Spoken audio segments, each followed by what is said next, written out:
Hello guys, and welcome back to Makeup FOMO. Today we're in a little bit of a different setting, as you can tell, because we're doing a super different video than I have ever done before, and I wanted to talk to you guys about my cookbooks. So one of my New Year's resolutions for 2019 was to start cooking out of cookbooks more. Primarily just because I really like books and I like cookbooks, and I just also really like cooking. And I was just using my phone and online recipes a lot. If you can hear anything like scurrying around, my cat is going crazy playing, so excuse that. But New Year's resolution, I have been sticking to it very well. I've bought quite a few cookbooks. I had a few that I just started using more, and I've been really liking it. It's just super easy to get like meal ideas and inspirations by just flipping through a cookbook. It shows you pictures, it gives you like tips, and I just think it's a lot more enjoyable way to cook than just like Googling like healthy dinners or something like that. So even though obviously my channel is more like makeup and I guess like kind of like lifestyle stuff, I thought I would throw in a video about cookbooks just because I really like them. I figure some of y'all might be interested in what cookbooks I use. So if y'all are interested in some of my favorite cookbooks right now, then just keep watching and let's get started. So I'm gonna start with this super cute little tiny one on top, and this is my Instant Pot recipes book. Majority of these, by the way, are from Barnes & Noble. I usually just go to Barnes & Noble and just like kind of walk around and see what catches my eye. And a lot of times you can get these for a really good price at Barnes & Noble too, so I definitely recommend checking it out there. But I'll also link these. You can get most of these on Amazon and stuff like that too. So this one I specifically got because I wanted to really start using my Instant Pot more. We got an Instant Pot for our wedding, like for my shower, and I've used it quite a few times, but I kind of wanted to get a little bit more comfortable with it, a little more familiar with it, and have just a whole plethora of recipes that would work in it. And so I picked up this little guy. I think this is probably like maybe $10 or $15 at Barnes & Noble. As you guys will notice, I have a few tabs in each of these. I actually just buy these little post-it tabs and keep them literally with my cookbook, so that whenever I'm flipping through like meal planning for the upcoming weeks, I just throw tabs on the meals that I want to cook, and then actually leave them on there so that if I ever am like, ooh, that was really good, I want to make that again, I can just easily find the ones that I've already made by going to the tabs. So this one is perfect because it's super little, but it has pictures for every recipe, which I love when every single recipe has a picture, because I am like 10 times more likely to cook something if I can see what it looks like, and that is what will catch my attention. So this one has pictures everywhere. It's broken up by kind of like ingredient. So it has like a soup category, but then it has a specific like a section for beef, a section for pork and lamb, a section for poultry, seafood, beans and grains, vegetables, dessert, and then just some like tips on pressure cooking times and things like that. So that's also one thing that I really love about this book is, like, say for example, I got like chicken on sale at the store. I will just specifically go to like the poultry section and flip through there to find something. Or if I have like a bunch of ground beef I need to use up, I'll go to the beef section. And it just actually makes it really easy to find recipes based on items that you already have, or maybe something that's on sale, or just like what you're in the mood for. So it's very user friendly, and the recipes are super easy. They don't have like a ton of ingredients, and they're usually pretty quick. So I really like this one a lot. If y'all have an Instant Pot, I definitely recommend getting something like this. So this next one is kind of fun. This is just called The American Cookbook, a fresh take on classic recipes. I just thought this was just such a cute like cover. I was just super like drawn to the whole aesthetic of this book, and I flipped through it and just saw some recipes that just looked so freaking good. Like there's just so many pictures in here, and I just love the whole like aesthetic. Yo, I just opened up to a mac and cheese recipe that I made the other day, and I was like, why won't this book shut? It's because there's literally a raw noodle in here from when I made this recipe. So what I was saying was, if a cookbook just has like a really cool aesthetic, like I like the fonts and like the layouts, like see how this page kind of has like almost like a grainy wood background and like cool pictures in the layout. That's just something that will really draw me to a cookbook, and that's what I really liked about this, just the whole layout and like graphic design of it I really liked.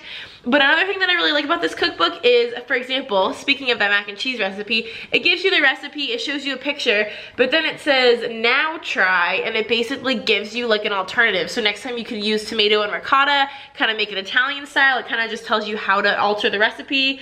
You can put tuna and peas in there and tells you how to adjust the recipe. You can make mac and cheese balls out of the original recipe, and it shows you how to do that. Same thing over here, there's Boston baked beans, and then it tells you how to make it a Tex-Mex style, a vegan option, honey and ketchup. So it gives you like one base recipe and then kind of gives you a bunch of ways to like build on that recipe. So you're kind of getting like 4 recipes in like one page. And so it makes this book really, really versatile. It also has a lot of really good like educational components. Like this little bottom of this recipe shows you how to zest an orange if you've never zested anything or if you're not familiar. So it has a lot of cool tips and tricks, and it's just a little bit different than other cookbooks I've seen. I haven't really loved this. I've made a few recipes out of this already, and I've really liked all of them so far. This next cookbook, I actually got this for Christmas for my husband because I really wanted this. This was kind of like the start of my New Year's resolution when I got this for Christmas. Y'all know Delish. They do like a lot of those like Facebook videos, those really short little quick like recipes, and they're all so good and so quick and like so different and innovative. And so I really wanted this cookbook for Christmas. This one probably has the most tabs out of all of them because I've read this basically cover to cover because I love the little anecdotal stories in here. And then all the recipes have just kind of like a little bio on them about how they came up with this recipe or something like that. So it's actually pretty interesting just to like read in general. But there's so many just cool, just really, really different types of recipes in here.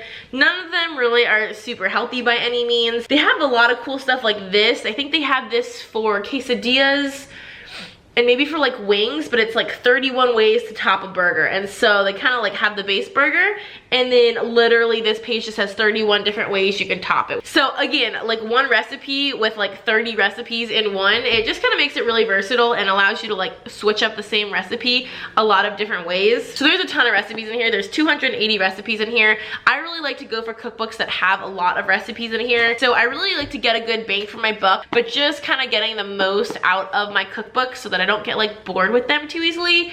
So yeah, this one is super, super fun. This is probably like my favorite out of all of these just because it's got really unique and super, super easy to do recipes. This next one, I haven't used this a ton yet, just because it doesn't really fit into our everyday life, but it could. And this is the Williams-Sonoma Bride and Groom Entertaining Cookbook. I actually got this for my bridal shower as well. It's really nice. It like comes with little bookmarkers in it. And what's fun about this is that this is not only a cookbook, but it's like an entertaining guide. So it basically has like suggestions on how to host a party. So for example, a sake party, it has different kinds of drinks, different kinds of entrees that you can serve to kind of fit the theme. And then it has literally like the prep, the week of, the day of, couple hours before the party. Like it tells you how to start executing the party.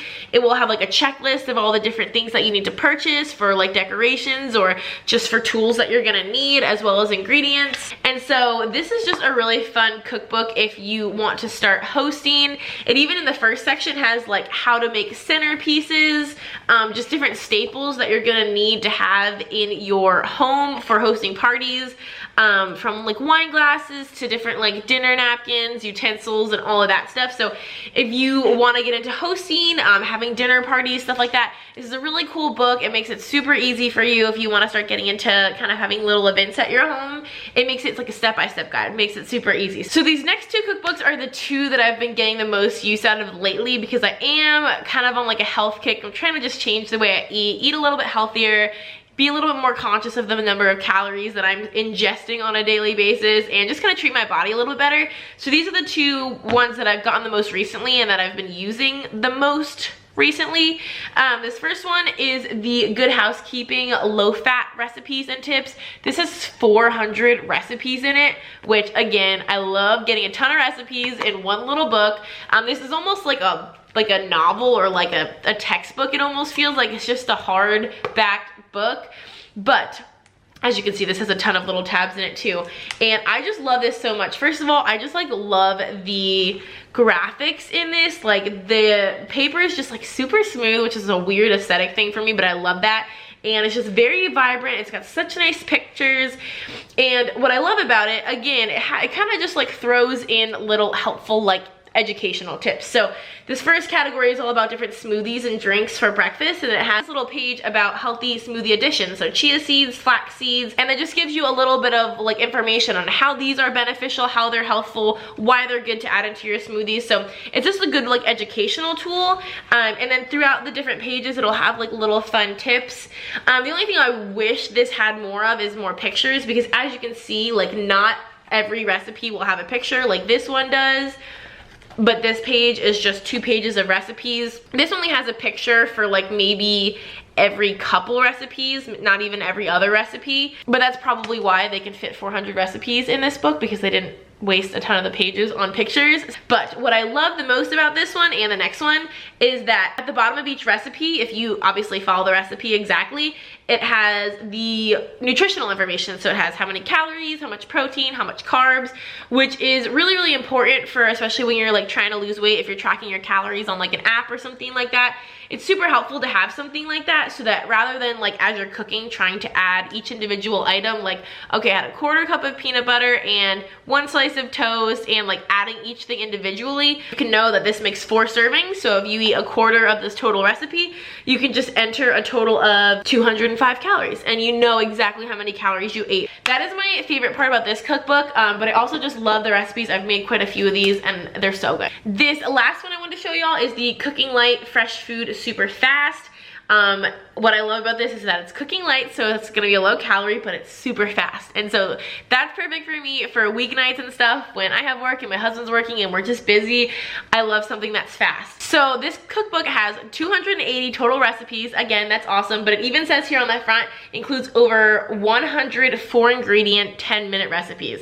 And I love recipes that are quick and that don't have a ton of ingredients. So that's what originally drew me to this cookbook. But again, just the freaking aesthetic of this book and the way it's laid out, I absolutely love. Another cool thing is as you're flipping through, you'll notice some will purposely have the 4-ingredient like little tag on it so that it'll catch your attention if you're looking for something that's not a lot of ingredients. Kind of different about this is that, for example, this is a Jamaican spiced hanger steak recipe. So it has the, you know, recipe here, but one of the ingredients in the recipe is Jamaican rub. And it makes the Jamaican rub its own separate recipe rather than like I feel like most recipes do. They include the rub, the ingredients, and the steps to make the rub as part of the original recipe. But here, the bigger, I guess, more involved portions of the recipe, they break into their own recipe, if that makes any sense. So for example, this is like fish with a grilled pineapple relish. So it has the recipe up here and then it just says add grilled pineapple relish.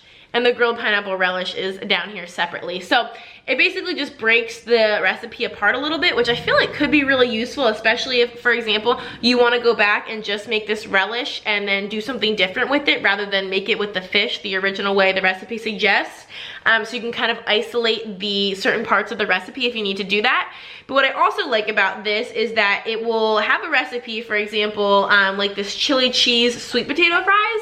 And then it tells you a suggestion of what to serve it with. So it says serve it with a mini strawberry milkshake. So I just think it's cool that not only does it give you a recipe and a dinner idea, but it also suggests a side to go with it, so you don't have to kind of think about it. This just lays it right out there for you. It tells you how to make the main dish, how to make the side. And again, one of my favorite parts about it is it breaks down the calories, fat, proteins, fiber, iron, all the sodium, everything like that at the bottom of each recipe. So those are the cookbooks that I've been loving. I have a lot of like specific criteria that I will look for in a cookbook or just really like appreciate in a cookbook, and pretty much all of these meet those criteria, which is why they're my favorites and I've been getting so much use out of them. So I hope that this was helpful, kind of helped you guys maybe narrow in on some different cookbooks that you're wanting to try, or just kind of inspire you to start using the cookbooks you have or maybe get some new ones. That is going to be everything for today's video. I hope that you guys enjoyed. If you would like to subscribe, we would love to have you. We have so much fun here, and until next time, we will see y'all in our next video.